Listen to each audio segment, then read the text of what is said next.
إن الحمد لله نحمده ونستعينه ونستغفره ونعوذ بالله من شرور أنفسنا ومن سيئات أعمالنا من يهده الله فلا مضل له ومن يضلله فلا هادي له أشهد أن لا إله إلا الله وأشهد أن محمدا عبده ورسوله لا نبي بعده اللهم صل وسلم على نبينا محمد وعلى آله وأصحابه أجمعين أما بعد فيا عباد الله أوصيكم وإياي بتقوى الله فقد فاز المتقون. Kaum muslimin jamaah-jamaah yang dimuliakan Allah, dalam menjalani kehidupan ini kita amat sangat membutuhkan kasih sayang Allah. Kita membutuhkan rahmat dari Allah Subhanahu wa taala. Sebagaimana perkataan Nabi Nuh, "Wa illa taghfirli wa tarhamni akum minal khasirin." Ya Allah, kalau Engkau tidak mengampuni aku, tidak memberikan rahmat kepadaku, maka aku akan menjadi orang-orang yang sangat merugi. Kaum muslimin yang dimuliakan Allah, tetapi rahmat ini ada yang sifatnya umum dan ada yang bersifat khusus. Kebanyakan kita fokusnya kepada rahmat yang sifatnya umum dalam bentuk materi, mungkin kesehatan, atau hal-hal yang sifatnya duniawi. Dan hal ini menjadi sesuatu yang paling banyak menyita fokus pikiran kita, waktu dan tenaga kita. Tetapi untuk yang sifatnya khusus, kita masih banyak kurang tertarik padanya. Padahal zaman dimuliakan Allah, nikmat dunia ini Allah Subhanahu wa ta'ala berikan kepada hamba-hambanya, baik yang kafir maupun yang mukmin. Innallaha yu'tid dunya ila man yuhibbu wa la man yuhibb. Jadi di dunia ini Allah beri kepada mereka yang iman maupun yang tidak, yang ahli maksiat maupun yang ahli melakukan ketaatan kepada Allah. Dan ini sesuatu yang murah. Bahkan Nabi SAW beliau memberikan satu perumpamaan agar kita ini bisa meresapinya, agar fokus kita ini tidak salah padanya. Dalam satu riwayat dikatakan, "Lau kanatid dunya ta'dilu janahi ba'udah." Kalau dunia ini sebanding dengan sayapnya nyamuk, ma saqat minha kafirun syurbatal ma', maka Allah tidak akan memberikan kepada orang kafir meski hanya seteguk air. Artinya kenikmatan dunia ini dibanding dengan sayapnya nyamuk, maka tidak ada apa-apanya. Sesuatu yang murah, tetapi justru disitulah kita banyak terjebak. Sedangkan kenikmatan dan rahmat yang khusus kita jarang tertarik padanya. Bahkan cenderung kita bermain-main. Jadi untuk urusan dunia yang disifati dengan la'ibun walahwun, main-main dan sendagura, ini kita serius mengejarnya. Sedangkan untuk urusan akhirat, kehidupan yang abadi, yang serius, justru kita banyak main-main. Ini menjadi problem kebanyakan kita. Sedangkan kita umat mukmin, orang-orang yang beriman, maka kita memandang rahmat yang khusus inilah yang lebih utama dalam kehidupan kita dibanding rahmat yang sifatnya umum itu. Kaum muslimin, jamaah-jamaah yang dimuliakan Allah. Nah, bagaimana bentuk kasih sayang Allah itu? Di dunia ini, kasih sayang yang paling tulus itu adalah kasih sayang orang tua terhadap anaknya.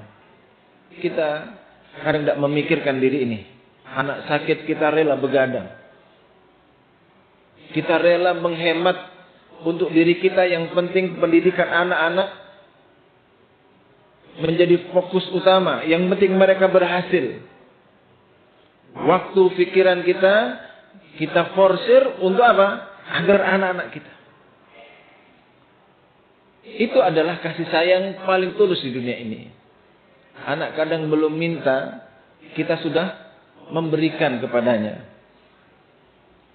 Nah, kata Nabi sallallahu alaihi wasallam, "Lallahu arhamu bi'ibadihi min hadhihi biwaladiha." Dan Allah itu sayangnya kepada makhluknya, sayangnya kepada kita itu melebihi sayangnya orang tua, khususnya sayangnya ibu kepada anaknya. Jadi Allah lebih sayang lagi, jamaah dimuliakan Allah. Dan Allah kalau sudah sayang, Allah akan berikan apapun yang kita harapkan.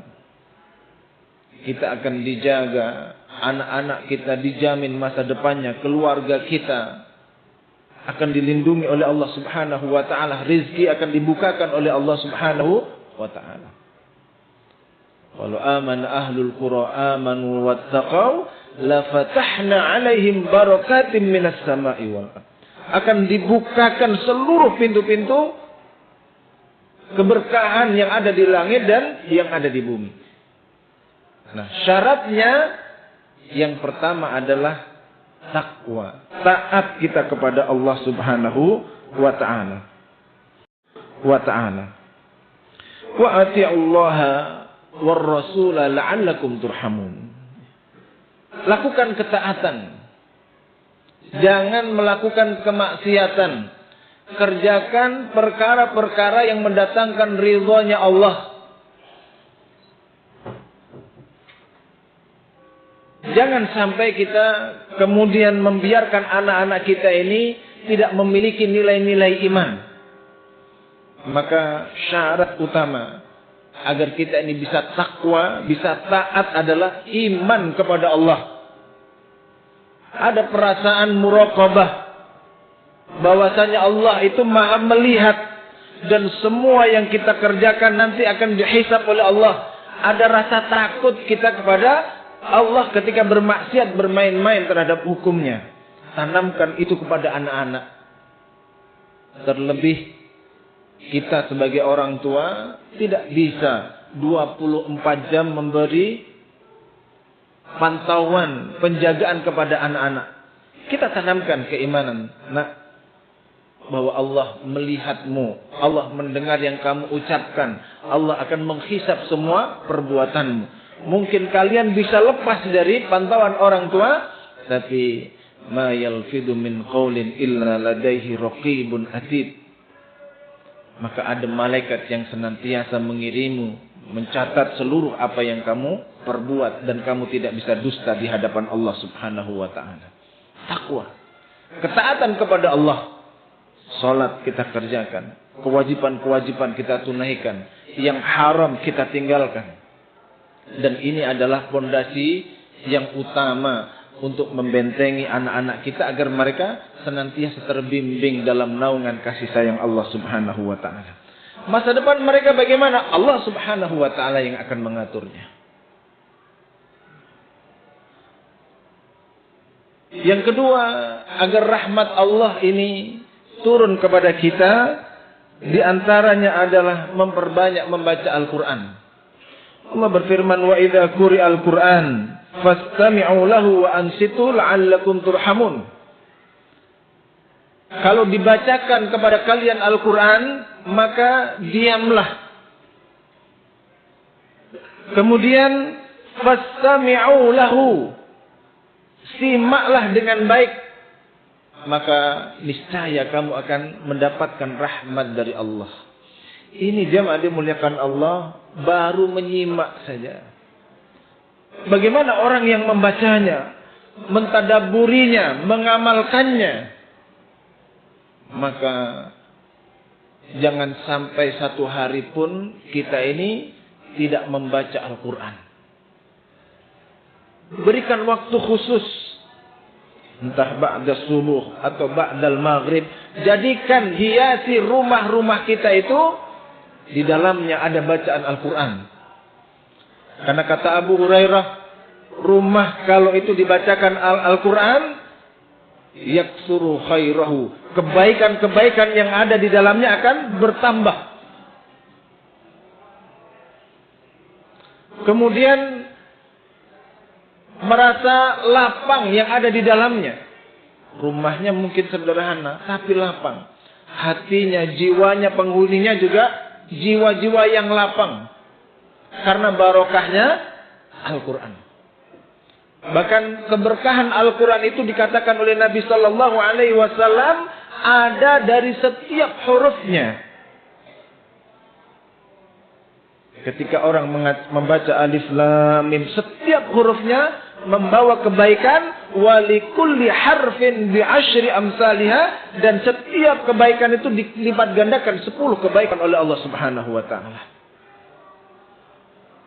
Namun ironisnya saat ini Al-Quran banyak hanya menjadi pajangan.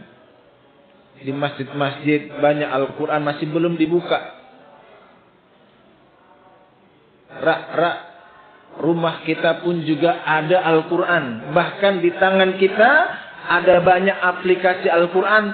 Tapi banyak di antara kaum muslimin secara nasional dikatakan 65 sampai 70 sekian persen umat Islam tidak bisa mengaji.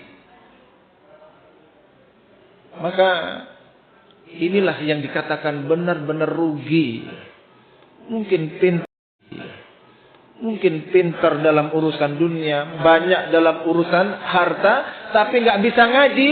Ini tidak ada sesuatu yang berharga di hadapan Allah Subhanahu wa taala. Maka mari kita hidupkan. Jangan sampai anak-anak kita menjadi generasi-generasi yang tidak kenal dengan Al-Quran. Yang dikatakan oleh Nabi, innallaha yarfa'u bihadzal kitabi aqwaman. Allah akan mengangkat, memuliakan umat satu kaum dengan apa? Dengan Al-Quran. Wa yad'u bihi akharin, dan Allah akan menghinakan pula mereka dengan Al-Quran jika mereka berpaling dari Al-Quran. Kaum muslimin yang dimuliakan Allah, karenanya mari kita kembali kepada Al-Quran. Hidupkan Al-Quran, baca Al-Quran, fahami Al-Quran, hafalkan Al-Quran, agar rahmat Allah melingkupi diri kita, anak-anak kita, keluarga kita, masyarakat kita. Kemudian di antara jalan kita mengundang rahmat Allah Subhanahu wa taala adalah menegakkan salat. Wa aqimus shalah wa atuz zakah wa ati'ur rasul la'allakum turhamun, di dalam surah An-Nur ayat 56. Wa aqimus shalah, tegakkan salat. Jamaah dimuliakan Allah, salat ini perkara yang sangat istimewa. Kalau wahyu-wahyu yang lain diterima oleh Rasulullah biwasitati Jibril, melalui perantara Jibril, tetapi salat langsung Rasul diangkat menghadap kepada Allah Subhanahu wa taala. Di dalam fikih kita mengenal ada salat istisqa. Salat meminta hujan di saat peredaran semesta ini sudah tidak normal, yang harusnya turun hujan lama tidak hujan, hingga ternak-ternak mati, tumbuhan mati, kering semua sumber mata air. Maka disunnahkan orang itu melaksanakan salat yang disebut dengan salat istisqa. Para ulama mengatakan bahwasanya alam ketika sudah semrawut, tidak normal, tatanannya sudah rusak, itu bisa dibenahi, bisa dikembalikan dengan salat. Maka jika kehidupan kita sudah mulai rusak, keluarga kita sudah mulai tidak bisa diatur, anak-anak sudah mulai bermasalah, maka apa hal pertama yang harus kita perbaiki? Mulailah dari salat. Ayo, kita kaum laki-laki itu sebagian ulama mewajibkan bahkan salat berjamaah di masjid.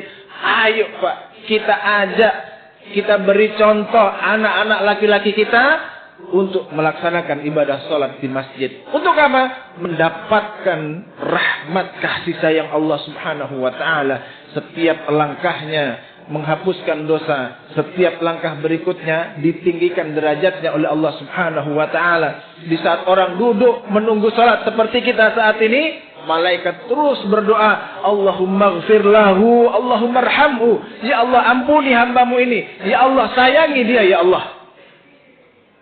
Maka insya Allah jika amalan-amalan ini kita kerjakan, jauhi maksiat, hidupkan Al-Quran, kita tegakkan sholat yang 5 waktu khususnya, nanti kita tambah dengan yang sunnah-sunnah, Allah akan menjamin kebahagiaan, keselamatan bagi kita, keluarga kita, masyarakat kita, anak dan masa depan mereka fid dini wad dunya wal akhirah. Mudah-mudahan Allah memberikan hidayah kepada kita semua dan memberikan kekuatan agar kita mampu istiqamah di jalan ketaatan kepadanya. Aqulu qauli hadza fa astaghfirullah li wa lakum.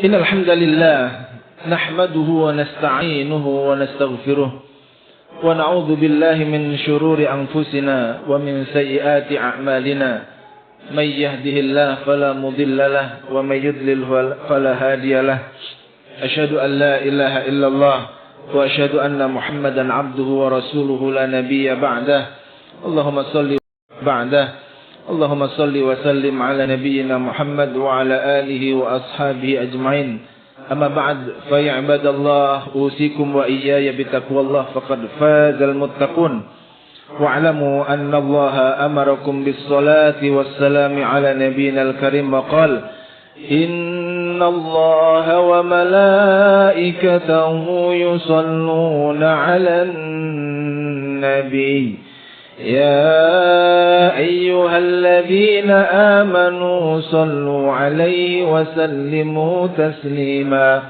اللهم صل وسلم على نبينا محمد وعلى آله وأصحابه وبارك وسلم والحمد لله رب العالمين اللهم اغفر للمسلمين والمسلمات والمؤمنين والمؤمنات الأحياء منهم والأموات ويا قاضي الحاجات ربنا ظلمنا أنفسنا وإن لم تغفر لنا وترحمنا لنكونن من الخاسرين لا إله إلا أنت سبحانك إنا كنا من الظالمين يا حي يا قيوم برحمتك نستغيث أصلح لنا شأننا كله ولا تكلنا إلى نفسنا طرفة عين ربنا لا تدع لنا ذنبا إلا غفرته ولا هاما إلا فرجته ولا دينا إلا قضيته ولا مريضا إلا شفيته ولا ميتا إلا رحمته ولا حاجة من حوائج الدنيا هي لك رضا ولنا صلاح إلا قضيتها يا أرحم الراحمين